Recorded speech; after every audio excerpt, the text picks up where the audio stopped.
नाव सांगा तुमचं. पर्यायबाई जगन्नाथ सरोदे. दोन्ही हात वर उचला. ठीक. उभं राहा. चालून दाखवा. बसा.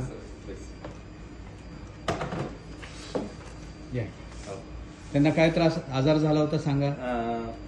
डोक्याचं वेन अशी जास्त फुगली होती आणि त्याच्यामुळे हात असा हलत होता आणि एक दिवशी असं अचानक बेशुद्ध अवस्थेत पडली होती अर्ध्या रात्री. तर लगेच आम्ही तपासणीसाठी हेडगेवारला गेलो आणि तिथून तुपकरी मॅडमने सांगितलं की वट्टमावर सरांकडे जा आणि तिथे त्याचा इलाज होतो.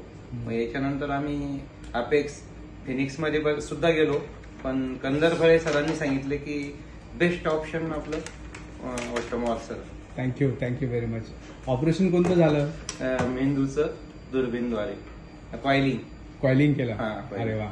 आता चांगलं आहे ना व्यवस्थित. चांगले पण रात्रीचे मुंगे येते हातायला. त्याच्यामुळे मुद्दाम आज आहे ना 10